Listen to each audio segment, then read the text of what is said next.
Good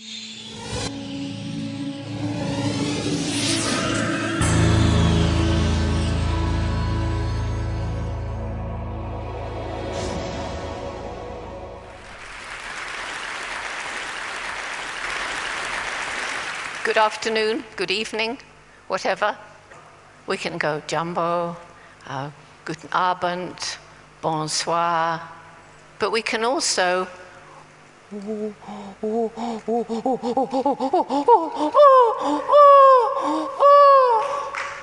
that is the call that chimpanzees make before they go to sleep in the evening.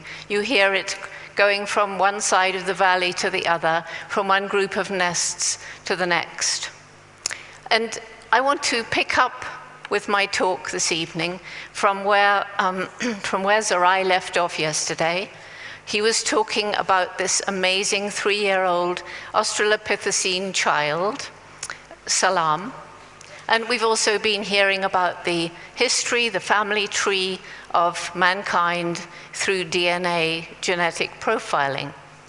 And it was a paleontologist, the late Louis Leakey, who actually set me on the path for studying chimpanzees. And it was pretty extraordinary way back then. It's kind of commonplace now, but his argument was because he'd been searching for the fossilized remains of early humans in Africa, and you can tell an awful lot about what those beings looked like from the fossils, from the shape of the muscle attachments, something about the way they lived from the various artifacts found with them, but what about how they behaved? That's what he wanted to know. And of course, behavior doesn't fossilize. He argued, and now it's a fairly common theory, that if we found behavior patterns similar or the same in our closest living relatives, the great apes, and humans today, then maybe those behaviors were present in the ape-like, human-like ancestor some 7 million years ago, and therefore perhaps we had brought those characteristics with us from that ancient past. Well, if you look in textbooks today that deal with human evolution, you very often find people speculating about how early humans may have behaved based on the behavior of chimpanzees. They are more like us than any other living creature, and we've heard about that during this TED conference. So it remains for me to comment on the ways in which chimpanzees are so like us in certain aspects of their behavior.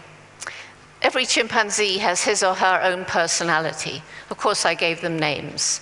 They can live to be 60 years or more, although we think most of them probably don't make it to 60 in the wild. Mr. Wurzel. The female has her first baby when she's 11 or 12. Thereafter, she has one baby only every 5 or 6 years, a long period of childhood dependency when the child is nursing, sleeping with the mother at night, and riding on her back.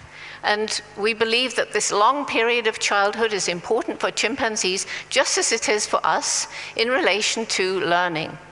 As the brain becomes ever more complex during evolution in different forms of animals, so we find that learning plays an ever more important role in individuals' life history. And young chimpanzees spend a lot of time watching what their elders do. We know now that they're capable of imitating behaviors that they see, and we believe that it's in this way that the different tool-using behaviors that have now been seen in all the different chimpanzee populations studied in Africa, how these are passed from one generation to the next through observation, imitation, and practice, so that we can describe these tool-using behaviors as primitive culture.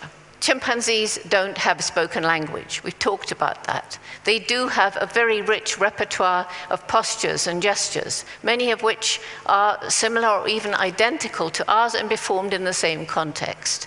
Greeting chimpanzees, embracing. They also kiss, hold hands, pat one another on the back, and they swagger and they throw rocks. In chimpanzee society, we find many, many examples of compassion, precursors to love, and true altruism. Unfortunately, they, like us, have a dark side to their nature. They're capable of extreme brutality, even a kind of primitive war. And these really aggressive behaviors, for the most part, are directed against individuals of the neighboring social group. They are very territorially aggressive. Chimpanzees, I believe, more than any other living creature, has helped us to understand that, after all, there is no sharp line between humans and the rest of the animal kingdom. It's a very blurry line, and it's getting blurry, more blurry all the time as we make even more observations. The study that I began in 1960 is still continuing to this day. And these chimpanzees living their complex social lives in the wild have helped more than anything else to make us realize we are part of and not separated from the amazing animals with whom we share the planet.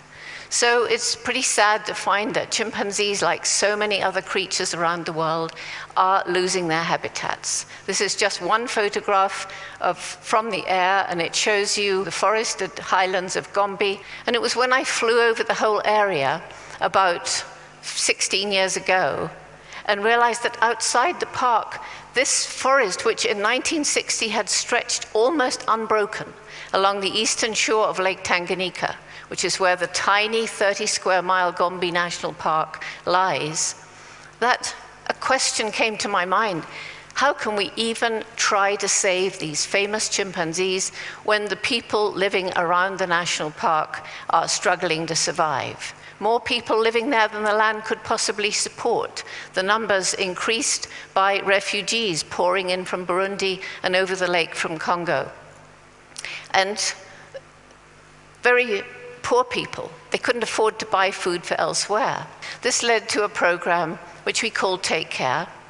It's a very holistic way of improving the lives of the people living in the villages around the park. It started small with 12 villages. It's now in 24. There isn't time to go into it, but it's including things like tree nurseries, methods of farming most suitable to this now very degraded, almost desert-like land up in these mountains, ways of controlling, preventing soil erosion, ways of reclaiming overused farmland so that within 2 years they can again be productive, working to help the villagers obtain fresh water from wells, perhaps build some schoolrooms. Most important of all, I believe, is working with small groups of women, providing them with opportunities for microcredit loans. And we've got, as is the case around the world, about 95% of all loans returned.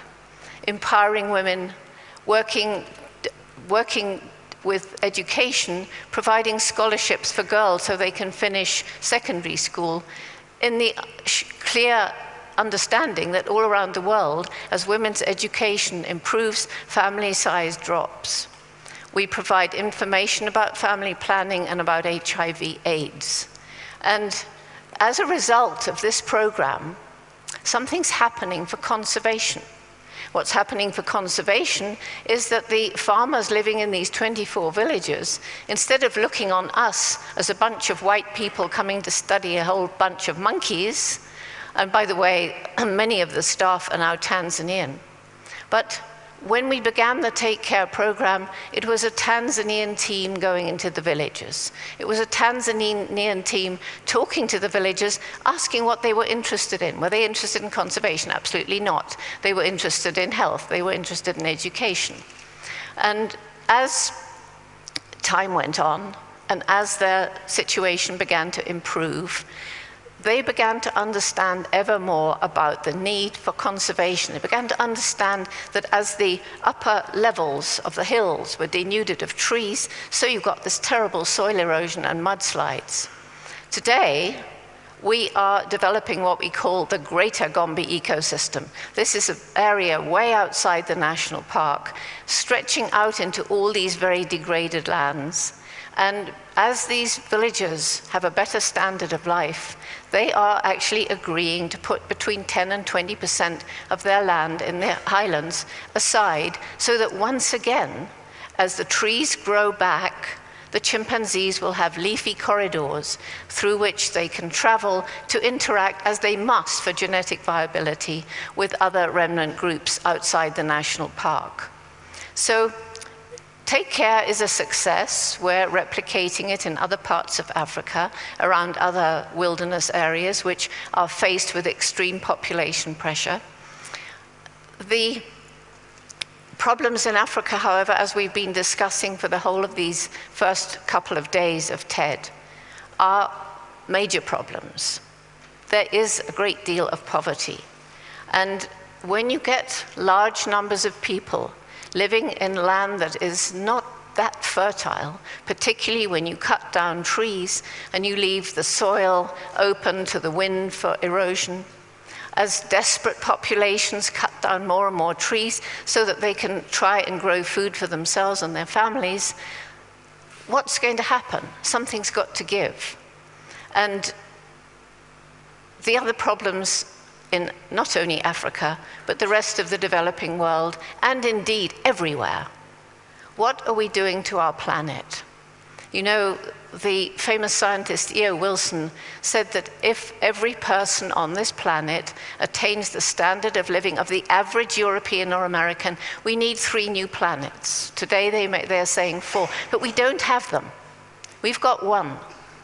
And what's happened? I mean, the question here is, here we are, arguably the most intelligent being that's ever walked planet Earth, with this extraordinary brain, capable of the kind of technology that is so well illustrated by these TED conferences. And yet we're destroying the only home we have.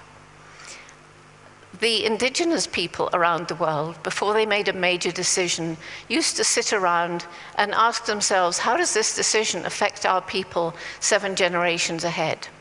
Today, major decisions, and I'm not particularly talking about Africa here, but the developed world, major decisions involving millions of dollars and millions of people are often based on how will this affect the next shareholders meeting. And these decisions affect Africa.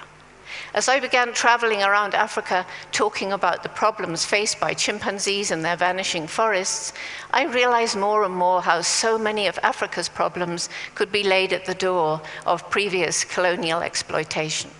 So I began traveling outside Africa, talking in Europe, talking in the United States, going to Asia. And everywhere there were these terrible problems. And you know the kind I'm talking about. I'm talking about pollution. The air that we breathe often poisons us. The earth is poisoning our foods. The water.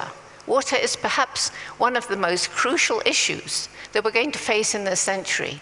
And everywhere, water is being polluted by agricultural, industrial, and household chemicals that still are being sprayed around the world, seemingly with the inability to profit from past experience. The mangroves are being cut down. The effects of things like the tsunami get worse. We've talked about the soil erosion. We have the reckless burning of fossil fuels, along with other greenhouse gases, so-called, leading to climate change. Finally, all around the world, people have begun to believe that there is something going on very wrong with our climate. All around the world, climates are mixed up. And it's the poor people who are affected worse. It's Africa that already is affected in many parts of sub-Saharan Africa. The droughts are so much worse, and when the rain does come, it so often leads to flooding and added distress. And the cycle of poverty and hunger and disease, and the numbers of people living in an area that the land cannot support, who are too poor to buy food, who can't move away because the whole land is degraded. And so you get desertification creeping as the last of the trees are cut down. And this kind of thing is not just in Africa, it's all over the world. So it wasn't surprising to me that as I was traveling around the world, I met so many young people who seemed to have lost hope. We seem to have lost wisdom, the wisdom of the indigenous people. I asked a question, why? Well, do you think there could be some kind of disconnect between this extraordinarily clever brain, the kind of brain that the TED technologies exemplify, and the human heart? Talking about it in the non-scientific term, in terms of love and compassion. Is there some disconnect? And these young people, when I talked to them, basically they were either depressed or apathetic or bitter and angry, and they said more or less the same thing. We feel this way because we feel you've compromised our future, and there's nothing we can do about it. We have compromised their future. I've got 3 little grandchildren, and every time I look at them and I think how we've harmed this beautiful planet since I was their age, I feel this desperation. And that led to this program we call Roots and Shoots, which began right here in Tanzania and has now spread to 97 countries around the world. It's symbolic. Roots make a firm foundation. Shoots seem tiny. To reach the sun, they can break through a brick wall. See the brick wall as all these problems we've inflicted on the planet, environmental and social. It's a message of hope. Hundreds and thousands of young people around the world can break through and can make this a better world for all living things. Most important message of Roots and Shoots, every single one of us makes a difference every single day. We have a choice. Every one of us in this room, we have a choice as to what kind of difference we want to make. The very poor have no choice. It's up to us to change things so that the poor have choice as well. The Roots and Shoots groups all choose 3 projects. It depends on how old they are and which country, whether they're inner city or rural, as to what kinds of projects. But basically we have programs now from preschool right through university with more and more adults starting their own Roots and Shoots groups. And every group chooses between them 3 different kinds of project to make this a better world, recognizing that all these different problems are interconnected and impinge on each other. So one of their projects will be to help their own human community. And then, if they're able, they may raise money to help communities in other parts of the world. One of their projects will be to help animals, not just wildlife, domestic animals as well. And one of their projects will be to help the environment that we all share. And woven throughout all of this is a message of learning to live in peace and harmony within ourselves, in our families, in our communities, between nations, between cultures, between religions, and between us and the natural world. We need the natural world. We cannot go on destroying it at the rate we are. We do not have more than this one planet. Just picking 1 or 2 of the projects right here in Africa that the Roots and Shoots groups are doing, 1 or 2 projects only, in Tanzania, in Uganda, Kenya, South Africa, Congo, Brazzaville, Sierra Leone, Cameroon, and other groups. And as I say, it's in 97 countries around the world. Of course, they're planting trees, they're growing organic vegetables, they're working in the refugee camps with chickens and selling the eggs for a little amount of money, or just using them to feed their families, and feeling a sense of pride and empowerment because they're no longer helpless and depending on others with their vegetables and their chickens. It's being used in Uganda to give some psychological help to ex-child soldiers. Doing projects like this is bringing them out of themselves. Once again, they're a useful member of society. We have this program in prisons as well. So there's no time for more Roots and Shoots now. But they're also working on HIV/AIDS. That's a very important component of Roots and Shoots, with older kids talking to younger ones, and unwanted pregnancies and things like that, which young people listen to better from other youth rather than adults. Hope. That's the question I get asked as I'm going around the world. Jane, you've seen so many terrible things. You've seen your chimpanzees decrease in number from about 1 million at the turn of the century to no more than 150,000 now, and the same with so many other animals. Forests disappearing, deserts where once there was forest. Do you really have hope? Well, yes. You can't come to a conference like TED and not have hope, can you? And of course there's hope. One is this amazing human brain. And I mean, think of the technologies. And I've just been so thrilled, finally, to come to people talking about compost latrines. It's one of my hobby horses. We just flush all this water down the lavatory. It's terrible. And then talking about renewable energy. Desperately important. Do we care about the planet for our children? How many of us have children or grandchildren, nieces, nephews? Do we care about their future? And if we care about their future, we, as the elite around the world, we can do something about it. We can make choices as to how we live each day, what we buy, what we wear, and choose to make these choices with the question, how will this affect the environment around me? How will it affect the life of my child when he or she grows up, or my grandchild, or whatever it is? So the human brain coupled with the human heart, and we join hands around the world, and that's what TED is helping so well with, and Google, who help us, and ESRI are helping us with mapping in Gombe National Park. All of these technologies we can use. Now let's link them, and it's beginning to happen, isn't it? You've heard about it this afternoon.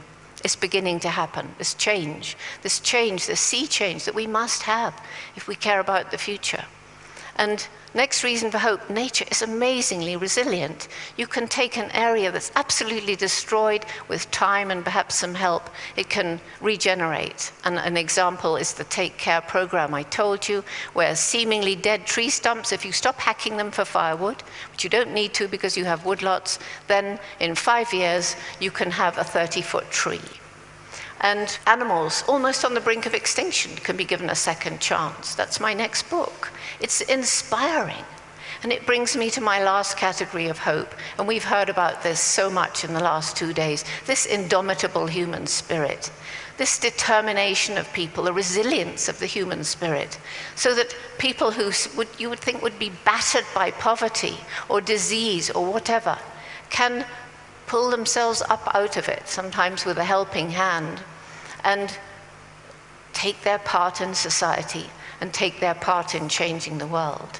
And just to think of 1 or 2 people out of Africa who are just really inspiring, when we could make a very long list, but obviously Nelson Mandela, emerging from 17 years of hard physical labor, 23 years of imprisonment, with this amazing ability to forgive, so that he could lead his nation out of the evil regime of apartheid without a bloodbath. Ken Saro-Wiwa in Nigeria, who took on the giant oil companies, and although people around the world tried their best, was executed. People like this are so inspirational. People like this are the role models we need for young Africans. And we need some environmental role models as well, and I've been hearing some of them today. So I'm really grateful for this opportunity to share this message again with everyone at TED. And I hope that some of us can get together and talk about some of these things, especially the Roots and Shoots program. And just a last word on that, the young woman who's running this entire conference center, I met her today. She came up so excited with her certificate. She was Roots and Shoots. She was in the leadership in Dar es Salaam. She said it's helped her to do what she's doing. And it was very, very exciting for me to meet her and see just one example of how young people, when they are empowered, given the opportunity to take action, to make the world a better place, truly are our hope for tomorrow. Thank you.